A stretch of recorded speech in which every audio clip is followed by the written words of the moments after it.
बहुत समय पहले की बात है। एक बहुत ही न्यायप्रिय और दयालु राजा था। वह हमेशा सच और न्याय का साथ देता था। उसका वजीर भी बहुत ही होशियार और ईमानदार व्यक्ति था। वह हर कार्य में राजा की सहायता करता, सही परामर्श देता और हमेशा राजा के साथ रहता था। राजा भी उसे वजीर से ज़्यादा अपना मित्र मानता था और उस पर अपने आप से ज़्यादा विश्वास करता था। वज़ीर ने भी कई बार अपनी स्वामी भक्ति का परिचय दिया था और वह अपने राजा के लिए कुछ भी कर सकता था। राजा और वज़ीर दोनों की एक एक बेटी थी और उनमें भी बहुत गहरी मित्रता थी। वह दोनों ही बचपन से साथ खेली बड़ी हुई थी और पिताओं को उनकी यह मित्रता बहुत पसंद थी। वज़ीर अपनी बेटी को समझाता था कि जैसे मैं महाराज की हमेशा सेवा करता हूँ, ऐसे ही तुम भी सदा राजकुमारी की सेवा करना और उन पर कभी कोई आँच नहीं आने देना। बचपन तक तो सब ठीक चल रहा था, लेकिन जैसे ही दोनों किशोर अवस्था में आई, वज़ीर की बेटी को राजकुमारी से ईर्ष्या होने लगी। राजकुमारी को सब कुछ अच्छे से अच्छा मिलता था, जैसे कि कपड़े, गहने, खाना आदि, और उसकी हर इच्छा पूरी की जाती थी। उधर वज़ीर की बेटी को सब कुछ सामान्य ही मिलता था। वह अपनी ईर्ष्या को अपने अंदर ही समेट कर रखती थी और कभी राजकुमारी को इस बात का एहसास नहीं होने दिया कि वह उससे नफरत करती है। वह ऊपर से अच्छा अच्छा बोलती और अंदर नफरत की आग भरे रहती थी। इसी तरह दिन बीतते गए और दोनों लड़कियां जवान हो गई। जब राजा ने देखा कि राजकुमारी जवान हो गई है, तो उसने अपने वजीर से कहकर राजकुमारी के लिए एक अच्छा सा वर ढूंढने को कहा। राजा बोला, हमारी दोनों बेटियां जवान हो गई हैं। पहले राजकुमारी के लिए वर ढूंढकर उसका विवाह कर दें, फिर अपनी छोटी बेटी के लिए भी वर ढूंढेंगे। वजीर यह बात सुनकर बहुत प्रसन्न हुआ और बोला, महाराज, मैं आज से ही तलाश शुरू कर देता हूँ और दुनिया का सबसे सुंदर राजकुमार ही राजकुमारी के लिए लाऊंगा। राजा कहता है, हमें तुम पर पूरा भरोसा है, और कहकर वह खुशी से वज़ीर को गले मिलता है। वज़ीर उसी दिन से चारों तरफ दूत भेज देता है और कहता है कि राजकुमारी के लिए उत्तम से उत्तम वर का पता लगाओ। कुछ ही दिन में दूत बहुत सारे राजकुमारों के बारे में बताते हैं और उनमें से एक राजकुमार वज़ीर और राजा दोनों को पसंद आ जाता है। वह दूत भेजकर उस देश के राजा को अपना प्रस्ताव भेजते हैं और उन्हें अपने राज्य में आमंत्रित करते हैं। राजा आमंत्रण को स्वीकार कर लेता है और राजकुमार के साथ उनके राज्य भेंट के लिए पहुंच जाता है। वहां उनका बहुत ही भव्य स्वागत वह सत्कार किया जाता है। उनका आतिथ्य देखकर राजा और राजकुमार बहुत प्रसन्न होते हैं। राजकुमार बहुत ही सुंदर और सजीला नौजवान था। राजा और वज़ीर को तो वह देखते ही पसंद आ जाता है।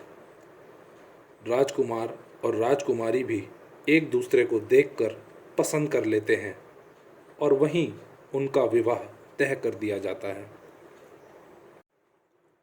महल में चारों ओर ढोल नगाड़े बज उठते हैं और चारों तरफ खुशी की लहर दौड़ जाती है।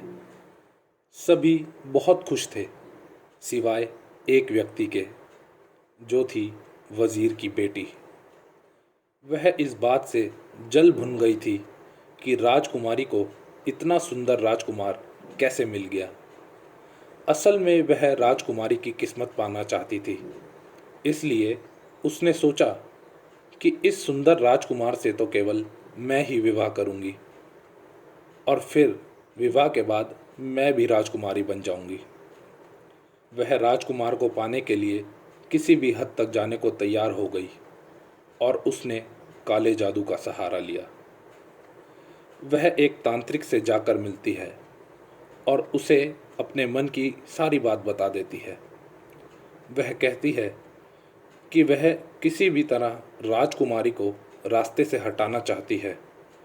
कुछ ऐसा तंत्र मंत्र करो कि राजकुमारी मर जाए और राजकुमार मेरा हो जाए। तांत्रिक कहता है कि काले जादू से किसी को जान से मारना संभव नहीं, पर हाँ, एक तंत्र ऐसा है जिससे वह जिंदा लाश के समान हो जाएगी और उसका जीवित रहना भी कोई मायने नहीं रखेगा। वह इस तंत्र के बारे में जानकर खुश हो जाती है और कहती है, ठीक है, फिर वही करो। तांत्रिक उसे कहता है कि मुझे यह करने के लिए उसके कुछ बाल चाहिए, तुम बस मुझे उसके बाल ला दो। इस घटना के अगले ही दिन वह राजकुमारी के पास जाकर उससे मीठी मीठी बातें करने लगती है और उसे शादी की तैयारियों की बातों में लगाकर उसके बाल कंघी करने लगती है। लगातार बाल कंघी करने से कंघी में काफ़ी बाल आ जाते हैं और वह चुपचाप उन बालों को अपने पास छुपा लेती है और जाकर तांत्रिक को दे देती है। तांत्रिक उन बालों को लेकर एक मोतियों की माला बनाता है और काले जादू की सहायता से उस पे तंत्र मंत्र का प्रयोग करता है। अपना कार्य पूरा करके वह माला उस लड़की को देते हुए कहता है, यह लो, ये माला जब भी तेरे गले में होगी तो वह मर जाएगी और जब तू इसे उतारेगी वह फिर से जीवित हो जाएगी। अब ये तेरे ऊपर है कि तू इसका कैसे इस्तेमाल करेगी, पर ध्यान रहे अगर ये माला उसने पहन ली तो ये जादू टूट जाएगा और वह फिर से सामान्य हो जाएगी। और साथ ही ये भी ध्यान रहे कि मैंने उसकी आत्मा को इससे जोड़ा है, इसलिए जैसे ही तू पहली बार इसका प्रयोग करेगी और उतार कर रखेगी उसे सब पता चल जाएगा। वह कहती है कि ये सब मुझ पर छोड़ दो और माला लेकर वहाँ से चली जाती है। कई दिन गुजर जाते हैं। धीरे धीरे विवाह का समय पास आ जाता है। इन दिनों सभी घर के सदस्य विवाह की तैयारियों में व्यस्त रहते हैं और आखिरकार विवाह का दिन आ जाता है। महल रोशनी से जगमगा रहा था। चारों तरफ सुंदर फूलों की सजावट थी और खूब ढोल नगाड़े बज रहे थे। जैसे ही बारात महल में प्रवेश करती है तभी वह वज़ीर की बेटी वह हार निकालकर गले में पहन लेती है और हार पहनते ही राजकुमारी ज़मीन पर गिर जाती है। सभी घबरा जाते हैं और तुरंत ही वैद्य को बुलाते हैं। वैद्य राजकुमारी को देखकर सबको बताता है कि राजकुमारी अब नहीं रही। यह सुनते ही महल में एक मातम सा छा जाता है। किसी को विश्वास नहीं होता कि अचानक ऐसे मृत्यु कैसे हो सकती है। राजा और वैद्यों को बुलाकर राजकुमारी को दिखाता है, पर और सभी वैद्य भी वही कहते हैं। अब बारात दरवाजे पर खड़ी थी और दुल्हन मृत थी। तब राजा एक फैसला लेता है। वह वज़ीर से कहता है कि राजकुमारी तो रही नहीं, पर हम बारात वापस नहीं जाने देंगे। तुम अपनी बेटी की शादी राजकुमार से करवा दो। वज़ीर मना नहीं कर पाता। वह दोनों मिलकर राजकुमार के पिता को सारी बात बताते हैं और विनती करते हैं कि हमारी इस बेटी को अपना लो। राजा उनकी मजबूरी समझकर हाँ कर देता है और वज़ीर की बेटी की शादी राजकुमार से हो जाती है। बारात दुल्हन लेकर लौट जाती है। यह सोची समझी साजिश थी जो वज़ीर की बेटी ने रची थी। उसने जानबूझकर बारात के आने तक का इंतज़ार किया ताकि ठीक समय पर अपनी चाल चल सके। उधर एक बेटी की डोली उठी और दूसरी जगह एक बेटी को अलविदा कहना था। अब जब राजकुमारी का अंतिम संस्कार करना था तो अचानक राजा को याद आया कि राजकुमारी उससे कई बार कहती थी, पिताजी, अगर कभी मुझे कुछ हो जाए या मैं मर जाऊं तो मुझे जलाना नहीं, बस मुझे एक कमरा बनवा कर जंगल में रखवा देना। मुझे उसी कमरे में एक खाट पर रख देना और साथ में एक पानी की सुराही रख देना।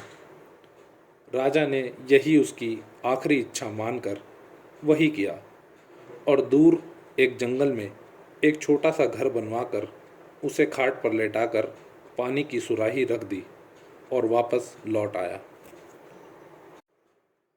पाप का बोझ भूमि से भारी होता है और वही वज़ीर की बेटी के साथ भी हुआ। वह हार काले जादू से बना था, इसलिए उसमें बुराई का अंश था। वह हार पहनने पर उसे महसूस हुआ कि उसका भार बढ़ता जा रहा है, इसलिए रात में जब उसका भार बहुत बढ़ गया तो मजबूरी में उसे वह हार उतारना पड़ा। हार उतारते ही जंगल में राजकुमारी जीवित हो गई और उसे सब कुछ पता चल गया, जैसा कि उस तांत्रिक ने कहा था। वज़ीर की बेटी को पिता से यह पता चल गया कि राजकुमारी को जलाया नहीं गया बल्कि जंगल में रखवा दिया गया है, इसलिए वह दिन भर हार को पहने रहती थी। तो रात होने पर जब उसका हार बहुत भारी हो जाता तब ही उसे उतारती थी। उसे मालूम था कि दिन भर वह मृत पड़ी रहेगी और रात में जब जीवित भी होगी तो इतने अंधेरे में जंगल में वह कहाँ जाएगी। अगर जंगल पार करने की सोचेगी तो ज़रूर शिकार हो जाएगी। इस तरह कई दिन गुजर गए। वह रोज़ सुबह उठकर हार पहन लेती और रात को सोते समय उतार देती। ऐसे ही वहाँ जंगल में राजकुमारी दिन में खाट पर लेटी रहती और रात को जीवित हो जाती। इत्तेफाक से एक दिन राजकुमार उसी जंगल में शिकार करने गया और अपने घोड़े पर घूमता घूमता उसी घर तक पहुंच गया जहां राजकुमारी थी। वह घर के अंदर गया तो देखा कि वही राजकुमारी जिससे उसका विवाह होने वाला था वहां खाट पर लेटी थी। वह समझ जाता है कि मरने के बाद इसे यहाँ रखा गया है, पर देखकर हैरान हो जाता है क्योंकि वह बिल्कुल भी मृत नहीं लग रही थी। उसका शरीर ज़रा भी बेजान नहीं हुआ था और चेहरे की सुंदरता ऐसी की ऐसी थी। ऐसा जान पड़ता था कि वह मृत ना हो, बस सो रही हो। राजकुमार को उसे इस हाल में देखकर बहुत दुख हुआ। फिर उसकी नज़र सुराही पर गई। वह उस सुराही को हिलाकर देखता है तो वह पानी से भरी थी। राजकुमार काफ़ी समय से प्यासा था तो वह उस सुराही से मुंह लगाकर पानी पी लेता है और कुछ देर राजकुमारी की तरफ देखकर वहाँ से चला जाता है। राजकुमार वहाँ से चला तो जाता है पर अपने महल जाकर भी वह राजकुमारी के बारे में सोचता रहता है। उसे राजकुमारी की हालत भुलाए नहीं भूल रही थी। अगले दिन वह फिर से राज के कामों में व्यस्त हो जाता है और देखते ही देखते 4 माह बीत जाते हैं। तब एक दिन राजकुमार को किसी कार्य से दूसरे देश जाना था। वह कार्य समाप्त करके अपने महल की तरफ लौट रहा था और घर लौटते लौटते उसे काफ़ी रात हो गई। उसने सोचा कि जंगल का रास्ता छोटा है, क्यों ना वहीं से चला जाए जिससे मैं जल्द महल पहुंच जाऊंगा। उसने घोड़ा जंगल के रास्ते मोड़ दिया। चलते चलते वह फिर से उसी राजकुमारी के पास पहुंच गया। उसको कई सवाल उसी दिन से घेरे हुए थे जिस दिन उसने राजकुमारी को वहां देखा था। उसका फिर से राजकुमारी को देखने का मन हुआ। पता नहीं ऐसी क्या बात थी जो बार बार उसे राजकुमारी की तरफ खींच रही थी। वह घोड़े से उतरकर घर में चला जाता है। राजकुमारी अब भी वैसे ही खाट पर लेटी हुई थी, लेकिन राजकुमार ने देखा उसका पेट फूल रहा था। उधर महल में वजीर की बेटी को नींद आने लगी। अब जो कि राजकुमार उसका पति बन चुका था, उसका राजकुमार के प्रति रुझान कम हो गया था और वह राजकुमार से ज़्यादा श्रृंगार और ऐशो आराम पर ही ध्यान देती थी। कहते हैं ना कि कोई चीज़ अगर हमें मिल जाए तो उसकी कदर नहीं रहती। वही उसके साथ भी हुआ था। उसने सोचा राजकुमार जब आएगा तब आएगा, मैं क्यों ना अपनी नींद पूरी कर लूं। और हार का बोझ काफ़ी हो गया था, इसलिए वह हार उतार कर लेटी। जैसे ही वह हार उतार कर लेटी, उधर राजकुमार के सामने राजकुमारी जीवित हो गई। राजकुमार की डर के मारे चीख निकल गई और वह ज़मीन पर गिर गया। राजकुमार डर से कांपने लगा और पसीने से तरबतर हो गया। राजकुमारी भी हैरान थी। उसने कहा, राजकुमार आप घबराओ नहीं, मैं मरी नहीं हूँ, मैं आपको कुछ नहीं करूँगी। राजकुमारी ने उठकर दीपक जलाया और राजकुमार के पास जाकर उसे धीरज बंधाया। जब राजकुमार थोड़ा स्थिर हुआ तब राजकुमारी ने उसको सारी बात बता दी। राजकुमार को अपनी पत्नी के षड्यंत्र के बारे में पता चला तो उसके पैरों तले जमीन खिसक गई और उसे बहुत क्रोध आया। साथ ही उसे राजकुमारी पर बहुत दया भी आई कि जिस लड़की को महलों में होना चाहिए वह यहाँ जंगल में पड़ी है। फिर उसने राजकुमारी से पूछा कि तुम्हारे पेट को क्या हुआ, तो उसने बताया कि मैं माँ बनने वाली हूँ। आज से करीब 4 माह पहले कोई व्यक्ति यहाँ आया था और उसने मेरी सुराही का पानी झूठा कर दिया था। मैं वही पानी पी गई और उस वजह से मुझे गर्भ धारण हो गया। उसने बताया कि मैं हमेशा भोर होने से पहले नदी से सुराही भर कर ले आती हूँ और रात भर वही पानी पीती हूँ। लेकिन उस दिन जब मैं उठी तो सुराही आधी भरी थी, सो मैं समझ गई कि कोई मेरा पानी पी कर गया है। राजकुमार उसे गले से लगा लेता है और बताता है कि मैं ही वो पानी पी कर गया था, यह मेरी ही संतान है। भावी बड़ी प्रबल होती है, इसलिए जिसे मिलाना हो मिला ही देती है। राजकुमार उससे पूछता है कि तुमने कभी यहाँ से निकलने की, अपने घर जाने की कोशिश क्यों नहीं की। तब वह बताती है कि मैं हर रोज़ देर रात को ही जीवित होती हूँ। उस समय बहुत घना अंधेरा होता है, ना कोई यहाँ आता जिससे मदद ली जाए, और दिन में मैं मृत हो जाती हूँ। रात में भी कुछ नहीं दिखाई देता, ऊपर से जंगली जानवरों का खतरा। मैं तो ये भी नहीं जानती कि यह कौन सा स्थान है। अगर मैं घर की तरफ निकली तो रास्ता नहीं पता और सुबह होते ही मैं फिर से मर जाती, और अगर इस कमरे से बाहर मरती तो अवश्य जंगली जानवर मुझे खा जाते। इसलिए अपने शरीर को बचाने के लिए मैं यह स्थान नहीं छोड़ती। राजकुमार अब उसे ये सब मुक्त कराने की सोचता है और पूछता है, बताओ क्या तुम इससे मुक्ति पाने का उपाय जानती हो। तब वह राजकुमार को बताती है कि अगर यह जादू तोड़ना है तो वह माला लाकर मुझे पहनानी होगी। माला पहनते ही वह काला जादू टूट जाएगा। राजकुमार कहता है कि तुम चिंता मत करो। राजकुमारी, कल रात को जब वह हार को उतार कर सोएगी तब मैं हार लेकर तुम्हारे पास आ जाऊंगा। राजकुमार राजकुमारी से विदा लेता है और अपने महल पहुंच जाता है। वह अपनी पत्नी को इस बात का एहसास नहीं होने देता कि उसे सत्य का पता है।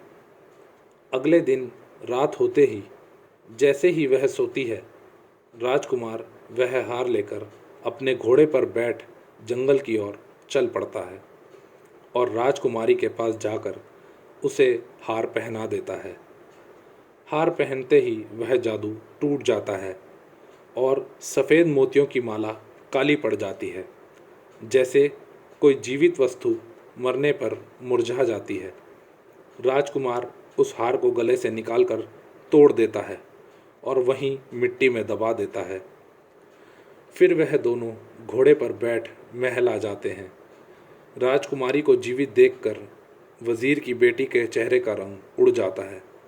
राजकुमार दोनों परिवारों को बुलाकर सारी बात बता देता है और वज़ीर की बेटी को काल कोठरी में डालकर राजकुमारी से विवाह कर लेता है।